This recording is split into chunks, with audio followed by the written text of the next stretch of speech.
Pinapakaramdaman ko pa rin yung gulong kasi tinapalan ko lang sinalpakan ko lang Uy, putya. Tumamang ba to sa helmet ko? Puto sinalubong niya yung daanan. Dito umaambon-ambon at makulimlim yung oops. Dito kami ngayon sa Alaminos. Huminto kami sandali kasi bibili kami ng cake. Biglang huminto yung motor sa harapan ng van. Buti malakas preno natin. Wala kasi ito. Wala na sila. Ito ang bayan ng Bulinaw, Pangasinan, kung saan matatagpuan sa kanlurang baybayin ng isla ng Luzon, sa hilagang bahagi ng Pilipinas. Ang Bulinaw ang pinakamatandang bayan sa Pangasinan at isa rin sa mga pinakamatandang bayan sa Pilipinas. Itinatag ito noong 1575. 10 taon lamang ang agwat mula sa pinakamatandang lungsod sa Pilipinas na ang Cebu, na itinatag noong 1565. Mula sa Bulacan, kinailangan namin magmotor na mahigit 7 oras upang marating ang bayan ng Bulinaw, Pangasinan. Tara, samahan nyo kami sa mahababang biyahe na ito.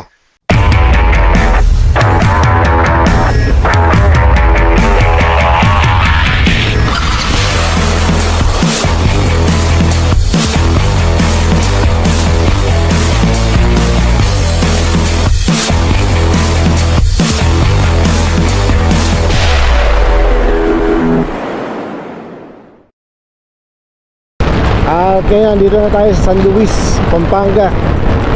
Bali dito tayo dumaan. First stop natin sa Magalang. Inimit natin yung kasama natin sa rides doon.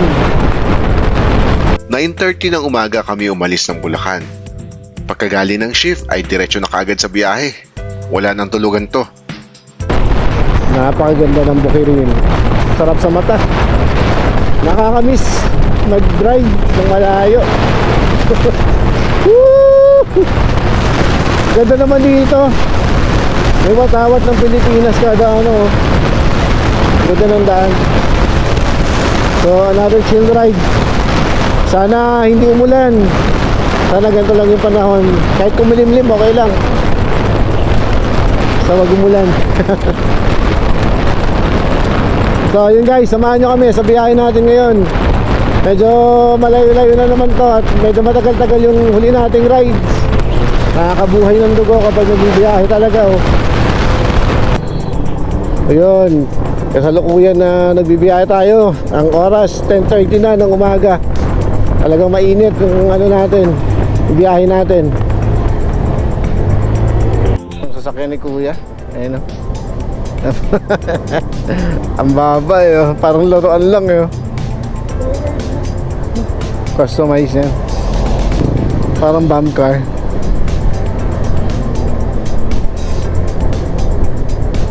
Nice. Kaso ang init, walang bubong Dito lang yan. Maganda yan dito sa mga Pakit-ikot ka lang dito sa sarili mong lugar lang. Malapit lang. Ang cute Overtake ka na lang natin to. Bagal to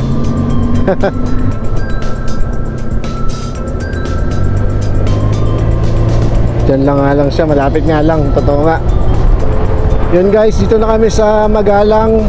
At imimit namin yung sister ng asawa ko dun sa Jollibee, Magalang. From there, sabay-sabay na kami papuntang Pangasinan. Medyo natagalan lang kasi meron palang mga inaayos na daan dito yung mga daan mga puro one way, karamihan. Ilang beses namin nadaanan kaya medyo tayo, atrasado sa oras, pero maaga pa naman. Mainit pero hindi mo maramdaman dahil sa malakas naman yung hangin Lalo pa magde-December na yung hangin niya naamihan na. Pero sabi merong bagyo yung papasok si Ophel. Pero malayo naman dito sa natin destination kaya tayo, goods na goods tayo. Nakikita ko na ang Jollibee.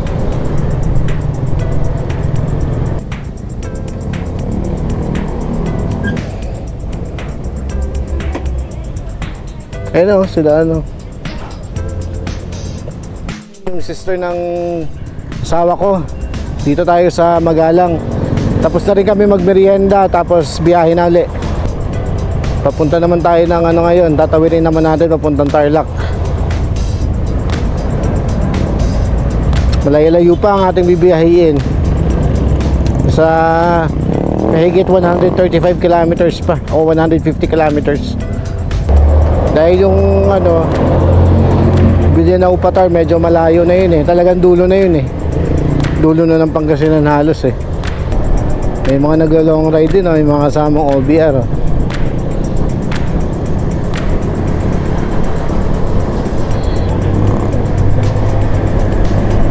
Ay hindi, kala ko siya OBR. Wala palang OBR, babae pala yung driver.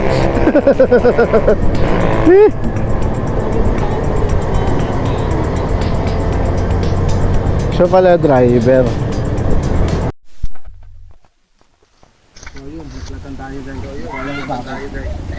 Yung akala naming smooth na travel, sa hindi inaasahang pangyayari ay Ano yan?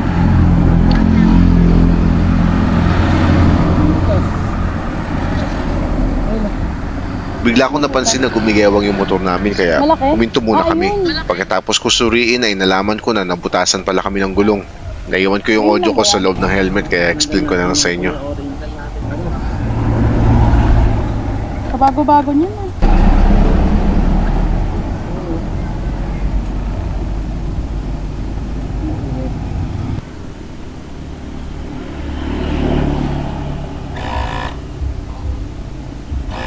Bisan talaga matututo ka sa mga experience.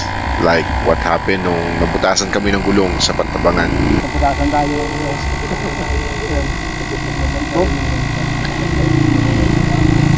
Pinabombahan mo namin para... Asan na ba tayo? Conception Tarlac.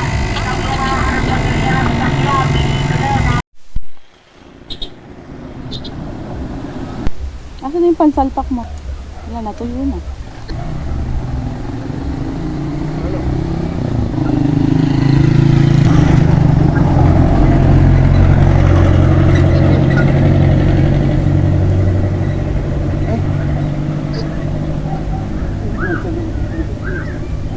Masok lahat.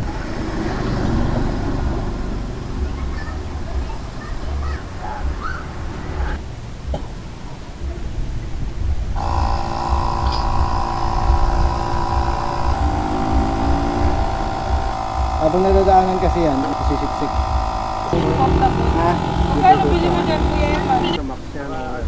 Mamamatay pala bigla. Okay na. Ganun. Okay na. Ganyan buha. Baka sira ka eh. Ay, hindi. Masira. AirPod, start mo na ulit. Ano lang, successful? Nakakahingan. Kailangan na yan natin mag-diet. Nabigatan mo. Napakainit. Time check. Ano na? Alauna na ng tanghali. Alauna na pala ng hapon. Napakainit. So hindi talaga totoo yung hindi talaga totoo yung bagyo. Medyo traffic lang talaga dito sa Tarlac City. Pero syempre, sanay naman tayo sa traffic eh. Kaya dito lang talaga. Pero after this, siguro dire-diretso na tayo. Kasi dito lang talaga ang medyo masikip ang masyadong busy ang daan. Ayan. Maya-maya, papasok na tayo ng Kamiling. Pinapakiramdaman ko pa rin yung gulong eh, kasi tinapalan ko lang eh, sinalpakan ko lang eh. Buti na lang meron prepared tayo sa ganyan. Kasi nga yung nangyari sa atin sa Pantabangan na nakaraan, nabutasan tayo ng gulong sa mismong Pantabangan. Kaya dito, kaya mula nun bumili na ako ng bumili na ako ng pambomba tsaka ng pansalpak para anytime pag mabutasan tayo uli, kaya natin ayusin. Kamiling Tarlac. Napakasaya naman ang pagdadrive natin, napakainit. Mahal, anong sasakyan nila tatay? Anong kulay? Hindi, pero anong kulay para alam ko?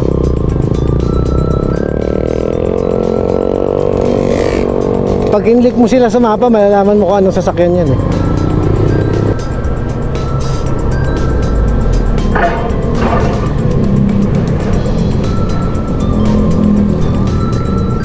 Ako dito.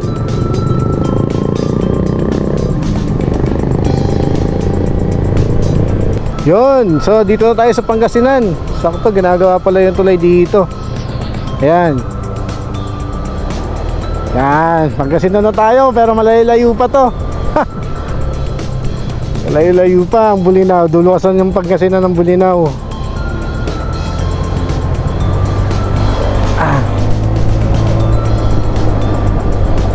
Noong last na punta namin ng Pangasinan, nagmanawag kami dito, nagpunta na rin kami ng Anda. Pero itong Bulinaw, di pa namin na hindi pa namin nagala. First time namin pupunta ngayon sa Patar, Bulinaw. Kaya syempre nakaka-excite. Tapos ang ganda rin ng panahon. Kita nyo naman. Masarap magmotor talaga pag ganito ang kalsada. Diretso.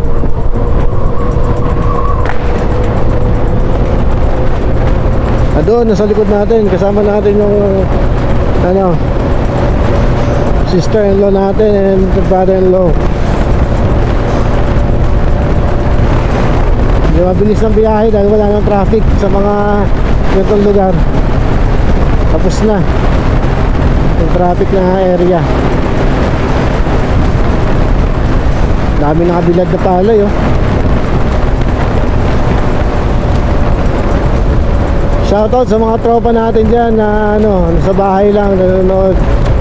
Sana kahit pa paano ma-enjoy nyo yung video na to kahit na sa bahay lang kayo. Tayo na par, biyahe na tayo. Nakaraan yung grupo kasama dito eh.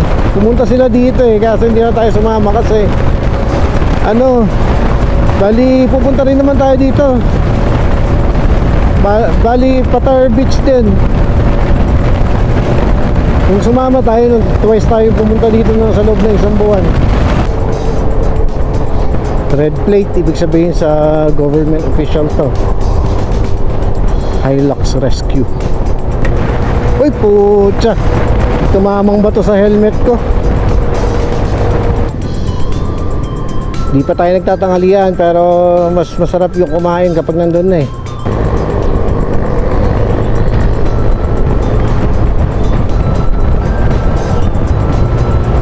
Gagong putya. Kitang-kita sa akin.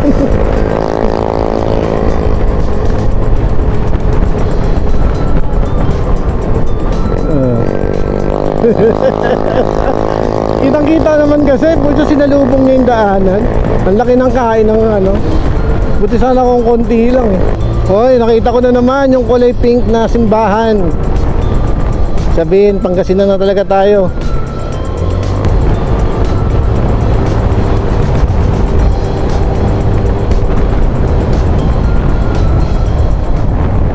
Check ng gulong. Oh. Mag-check lang ako ng gulong ha. Parang umaano na naman eh. Ayan guys, so huminto muna kami para ulit ng gulong. Dito nga ay kailangan namin huminto para i-check ang gulong namin dahil bibiyahe pa kami ng mahigit 2 oras para makarating sa bayan ng Bulinaw. Dito ay hinanginan ko muna ang gulong dahil hindi ko kabisado ang daan at hindi namin alam ang magiging road condition. Matigas pa eh.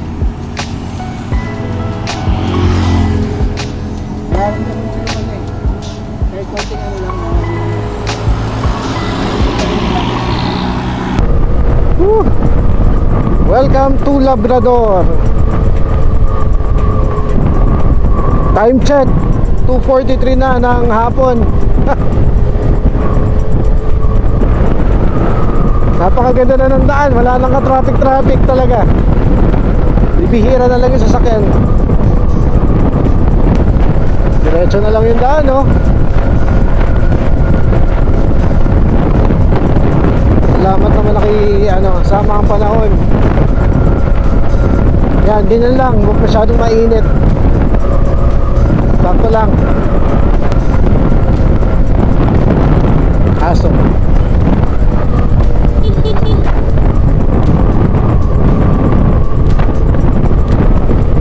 Welcome to Bugalyon, Labrador, Pangasinan. 26 kilometers, Alaminos na. Uy, kailangan pala natin magpagas. 2 bars na lang tayo. Uy, yun. Ha? Kaya nga. Bugalyon Road. Papunta na tayo ng Alaminos. At dito iba yung panahon. Kung kanina medyo mainit, dito umaambon-ambon at makulimlim yung ano. Oops. Uy. Wait lang. Dito medyo umaambon-ambon at madilim yung langit. So fortunately, train tayo sa ganito. Train tayo sa ganitong kalsada. Mas mahirap pa.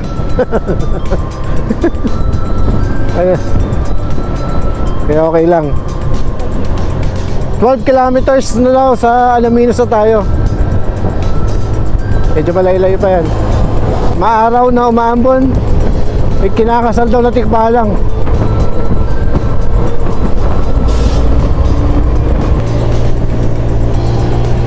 Taragis yan. Ganon din. Woo! Galing sa sobrang init, ngayon umaambon-ambon naman dito. Pero hindi naman ganun kalakas, kaya okay lang. Ha? Oo, meron lang parte lang talaga na umuulan. Pero hindi naman intay umuulan talaga. Pagdating doon, inom ka agad ng Biogesic. Cellphone. Hinto kaya muna tayo, loves. Kaya na ito? Okay, okay. Medyo mataas na kasi ito eh. Sa biyahe, hindi mo maiiwasan ang ganitong sitwasyon na biglaang ulan. Kaya naman, hanga talaga ako sa mga riders, lalo na sa mga araw-araw nagbibiyahe ng motor para sa kanilang hanap buhay. Saludo ako sa inyong mga idol. Mag-ingat lang lagi sa madulas na daan. Yan, wala na uling ulan. Lapad ng kalsada dito. Slow down.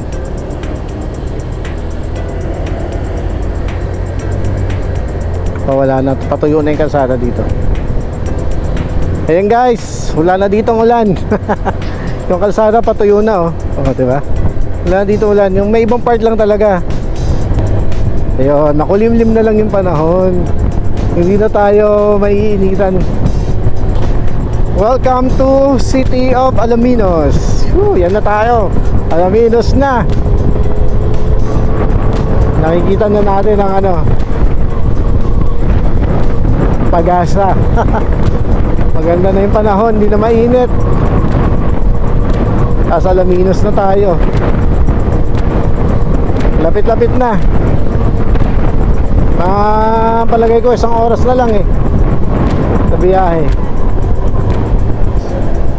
Meron doon sa Alaminos, marami. Sa city. Marami pa mabibilan. Tayo na lang bibili. Ikaw magbibit-bit nun para hindi masisira. Oo nga eh. Wait lang, 200 eh.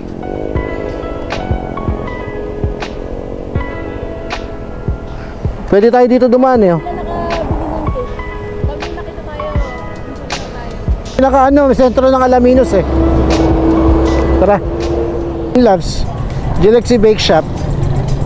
Pwede na yan.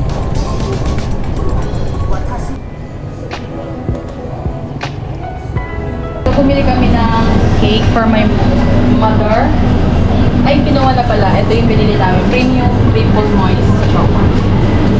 Sobrang, exhaust ng iyo mo. May white ba yan? Rinig yun. Kaya bumili kami ng Dito kami ngayon sa Alaminos. Suminto kami sandali kasi bibili kami ng cake. Yan si Emil. Kasama natin sa biyahe. Siningitan naman dito. Ang girl na to. Dadala nila yung cake. Welcome to Bani. Nabuhay.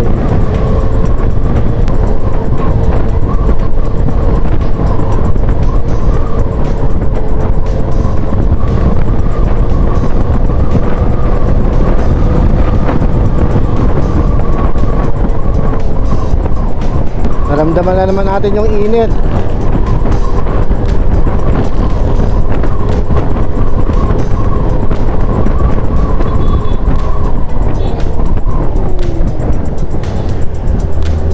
Hala, ito palang dahilan eh, oh. Biglang huminto. Gagi ang putya. Biglang huminto yung motor sa harapan ng van. Buti malakas preno natin. Tara na. Nagugutom na ako, putya. Ngayon ko lang naramdaman na.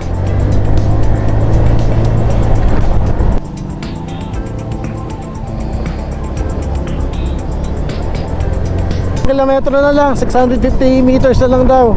Liliko na tayo. Pero 28 minutes. Woo!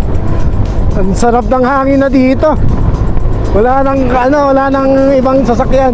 Kayo naman. Videoan ko kayo. Yan. Woohoo! Ang lamig na dito. Parang habang paparating tayo doon, medyo nababawasan na yung pagod ko. Ang daming manok ah. Pangatlo na yun ah. Pang tinolo na yun ah. Mas malayo to.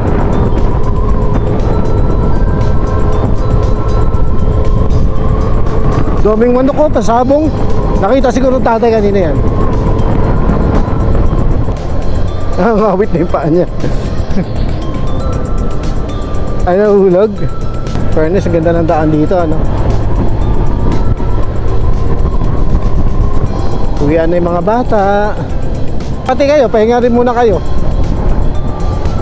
Tapos umaya na tayo mag-ano. Sabi ko sa'yo, scam yung 4 hours eh. Nandun na siguro sila, no. 3 kilometers na lang. Dito ay tanaw na namin ang dagat ng Bulinaw.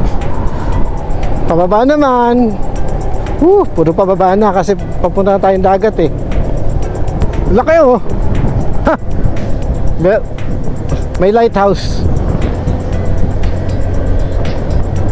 May lighthouse dito. Uy, ayos ah. Dito daw. Kaliwa. Ba't doon sila?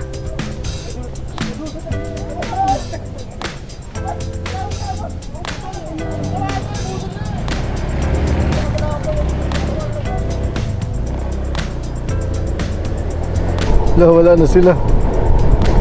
Wait lang.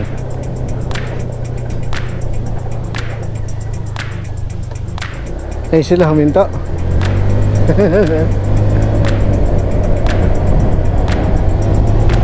Mali yung mapa natin. Ibang beach na nakapin. Oo. Pero dito na nagkakaiba. Dito na pagdating sa area na. Yan guys, dito na tayo sa Blackview Sunset. Ha, dumating na tayo. Time check, 4:30 na. Malis tayo 9:30, dumating tayo 4:30. So ilang oras yun.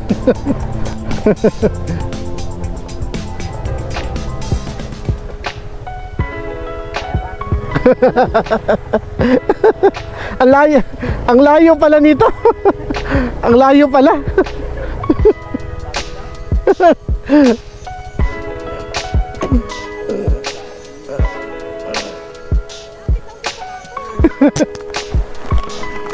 And guys, dito na kami. Nakarating na kami. Ano sila tatay? Nabutasan ako ng dulong. Nakarating na rin. Yung bag natin lahat. Ha? Yung bag natin. Oo. Ako na magdala nitong bag. Ikaw na sa iba. Ayun guys, so nakarating na kami. After few hours. Few hours? 9, 10, 11, 12, 1, 2, 3, 4 7 hours. 7 hours? 7 hours. Wala na sila pushmat eh. Kung gusto mo daw, watos mo muna din sa sakyan. Mas malapit. Ah, pwede. Malapit na Exercise yan. Kasi paparking na ulit dito. Oo, parking na lang ulit. Madami bala? Ito na lang. Ay, konti lang pala eh. Ang makatigyan mo yun.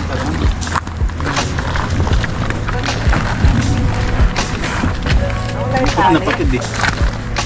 Buti nilabasag yung bote.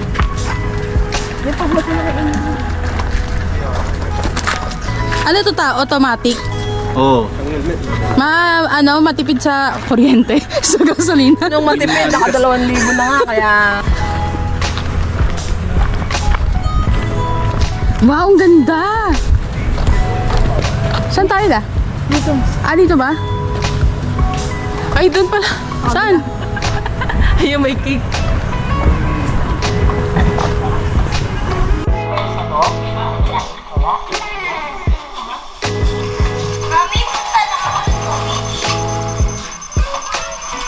Ayan, so ito yung room na kinuha namin. Good for 10 packs. Merong dalawang queen size, queen size bed ba to? Ayan, queen size double deck. Dalawang ganyan. Tapos, meron pa dito guys na queen size. And then may restroom. May restroom dito. Ayan, nandito pala yung pagkain.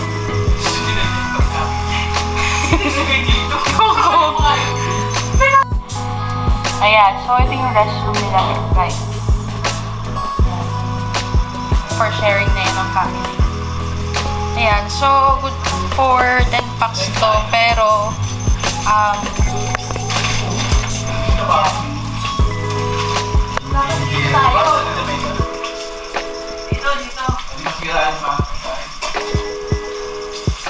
Ayan.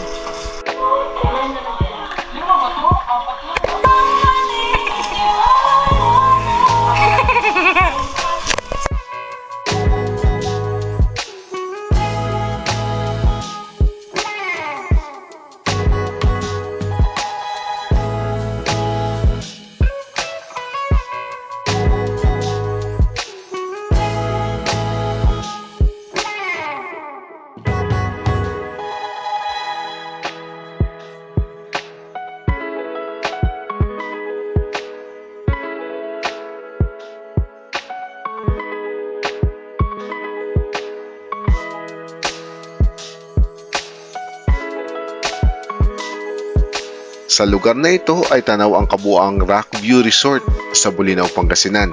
Kakaiba talaga ang pakiramdam na nabubusog ang ating mga mata ng napakagandang tanawin. Sulit na sulit ang mahigit 7 oras na biyahe. Marami pa. Wow, video na. Bangus, liempo, sweet sita. Ito na yung matapos na. Eh, hotdog pa pala, no? Si kuya mo pala nakatulog na eh. Dahil hindi kasi trabaho eh. Ako din, hindi pa ako natutulog. 24 hours na to. Labs! Ba't diyan ka natulog? Hindi ka ba nilalamok?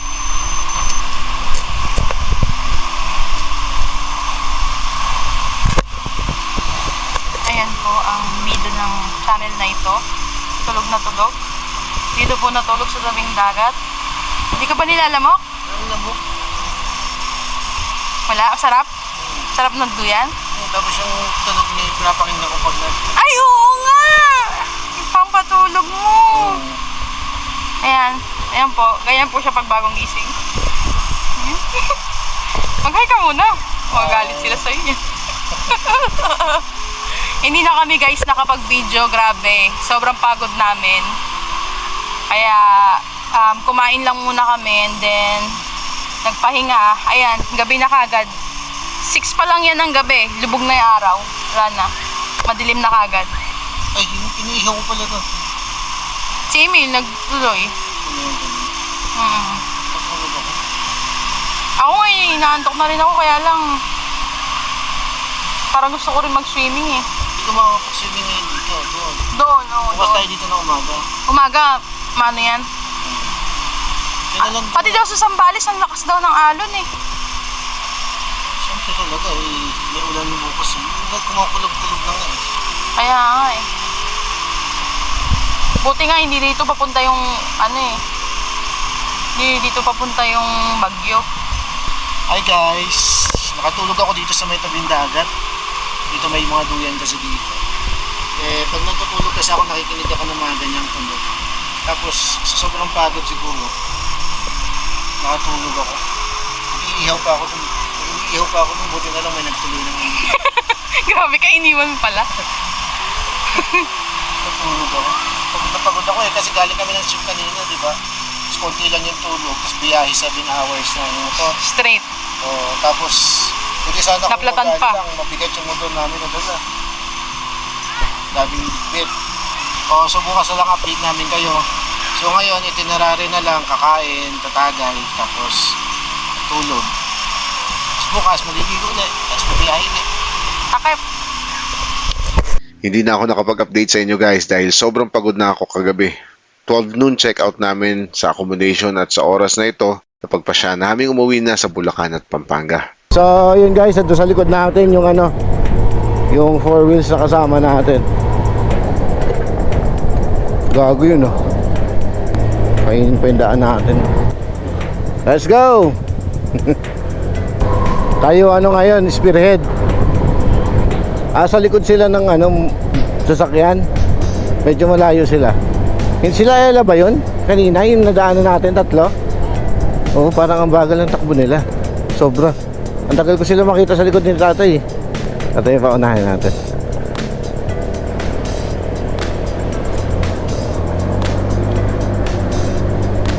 Pero ang layo pa rin nila, loves. As in, inaalalayan nila yung bagong driver eh. Okay lang ngayon mahabang biyahe. Nakatulog ako ng... Maulan na daw sa Bulacan eh. Kanina tawag nito, ako ng mapa. Merong baha na sa mapa. So gagala pa sila. Tayo na lang dito, tutuloy dito. Okay. Baka gusto mong sumama na tayo. Nakatulog naman ako ng mahaba. Sige, sama na tayo. Chat mo na lang sila. Pauwi na sana kami sa Bulacan pero oops, teka. At yun ang akala namin dahil napagdesisyonan namin na since nasa Pangasinan na kami, bakit kaya hindi na lang natin sulitin, di ba? Kaya nagpaiwan kami at pinauna na namin ang aming mga kasama pauwi ng Pampanga. At dahil dyan meron tayong part 2 ng ating biyahe ng Bulinaw Pangasinan rides. Kaya abangan nyo yan guys. Biglaan lahat to guys ha. Walang ano-ano dito. Temporary close pero nakabukas yung gate kaya okay lang. Nako, hirap sa ganito. Paahon na rough road. Kakayanin kaya ng mga click. Kinakabahan lang ako sa gulong namin kasi may butas to. Oy. Relax lang.